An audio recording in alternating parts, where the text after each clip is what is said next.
A man from Cambridgeshire has started a GoFundMe page to convert a mobile library into a pop-up tea bar. Oh, I'm in. This is to raise awareness of myelopathy. Jay is a former club DJ, always young and cool, it's a club DJ, and a mental health advocate. Jay, thanks for joining us this morning. Were you out clubbing last night? Because you're obviously a young person, and Thursday nights are the nights that everyone goes out.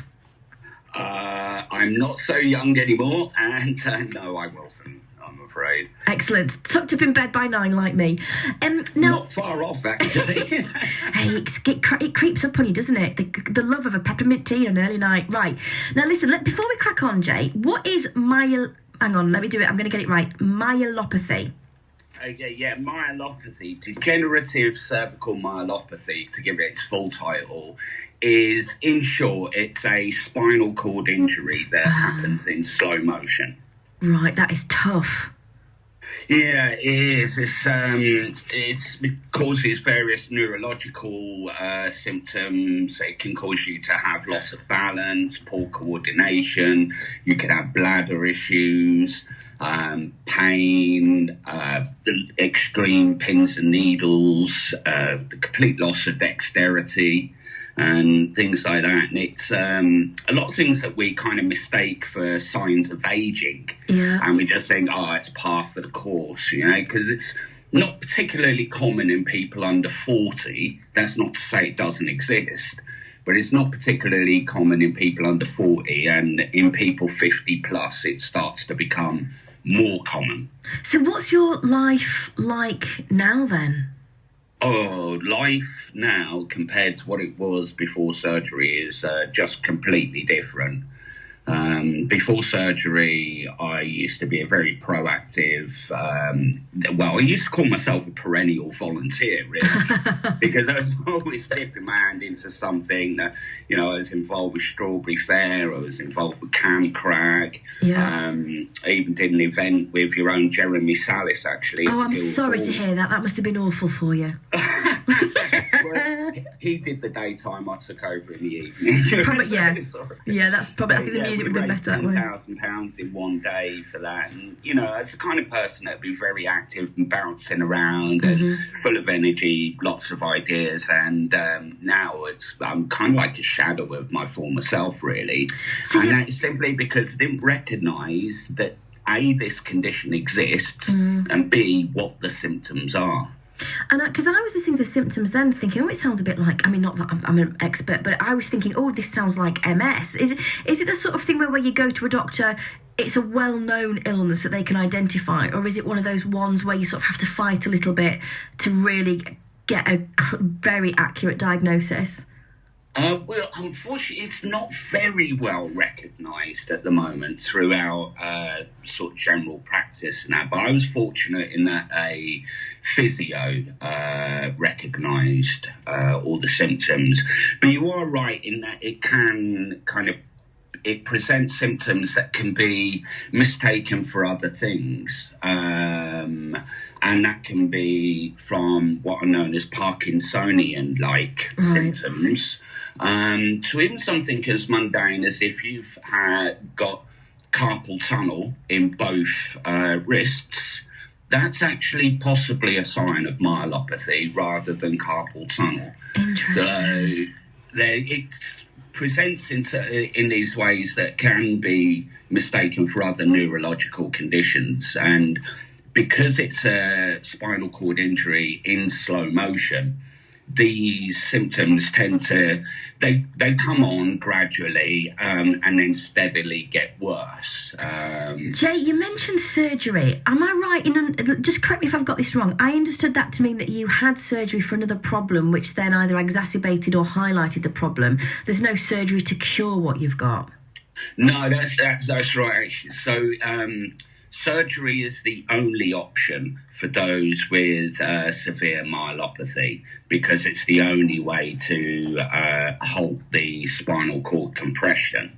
What had happened was that I'd had a benign injury in previous years, and I thought I'd exacerbated basically a previously dislocated shoulder.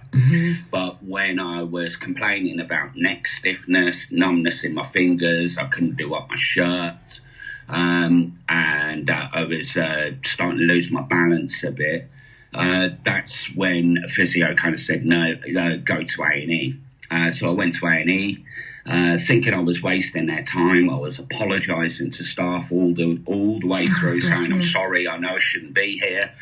And then 7 hours later, they said, we need to admit you for emergency surgery. Oh, goodness. Because where the cord gets compressed in the neck, if it's left untreated, it will continue to get worse until there's a sudden snap moment, and then that's it, it's game over, tetraplegia. Wow, and I was quite close to that level of compression, so that because I wanted to go home and deal with my dog first of all, they were even concerned about me leaving to do that. So that's kind of how serious it was.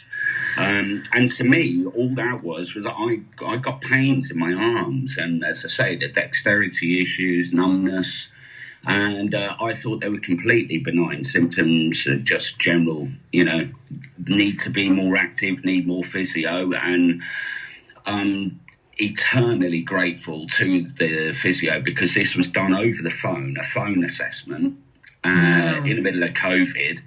And she said within 15 minutes, go to A&E. That's extraordinary, isn't it? Who knows? So, but there's so many of us out there that have this, you see. So I think the general facts are that 1 in 5 adults will develop spinal arthritis. Okay, so, I mean, that is kind of par for the course in aging, I guess. But of those, 1 in 10 will go on to develop myelopathy, which means that the overall expected prevalence is around 1 in 50 adults likely have it. So, Jay, I mean, you're sounding very much like an advocate right now, like, giving us the facts and the figures and being very honest about your journey or your experience with it so far. But when you have a chronic, ongoing pain condition like this that limits your physicality, I mean, I don't want to make assumptions because I don't know you, but I personally, speaking as myself, this would have a massive knock-on effect on my mental health as well. It has done. I mean, the whole thing traumatised me quite severely, and I still kind of struggle with the trauma of that and trying to adjust to the new me. Yeah. But as Glenn and quite a few people known to us both would attest, I'm not the kind of person that will constantly let things get me down. I always have to try and find a silver lining. Which, I was going to say, which you're doing by converting this mobile library into a T-bar. I mean, I'm on board with that, Jay, I tell you. Reading and... Well, so, as I learned more about myelopathy, I looked up my surgeon because I'd got told before surgery that he'd got a special interest in the condition. So I looked him up when I came home and then found the charity myelopathy.org, which he'd set up, and then became aware that, of how highly prevalent but how little unknown it is. So I became friends with one of the co-founders of the charity, came up with this campaign for On Borrowed Spine. Great title. Yeah. So, well, it's the thing, it is a matter of time saves spine. And if you don't act, you really are on borrowed spine. So that was an initial idea. But then complications with fatigue and developing a functional neurological disorder just meant that I wasn't able to pursue it. Then this library bus came available, and I half-heartedly post to Facebook, does anyone want to buy it for me? And one of my friends, Dan, who was involved with that £10,000 fundraising day and does a lot of great work with Cantebrigge and refugees, he offered to buy it for me because he liked the idea that I'd got this vague idea for a pop-up tea cafe or tea bar. And he wanted to help because he found out he has stage 4 metastatic thymic carcinoma. Oh, God. And my pushing the need for people not to ignore symptoms was one of the pushes that took him to seek medical advice and find that out, because he'd been having falls, and so he's now able to spend more time with his family. Although, obviously I'd rather have my friend than him buying my bus. But with other friends having discovered that they've got spine arthritis, ankylosing spondylosis, and things like that, it just becomes more and more important why there's a need to highlight, the symptoms. So, and also because it makes people feel not as alone, because if it is something that isn't as well known, you're going to think you're the only person, and to know that there are people out there that has it, that's important work in itself, Jay.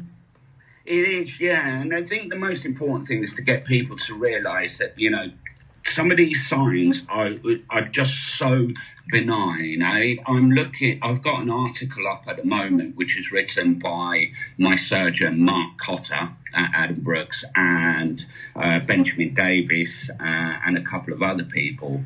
And one of the points that they raise here is that patients will often report neck stiffness, at times without pain. Well, I mean, who's really going to think that that's a case of something serious? Funny, can't you?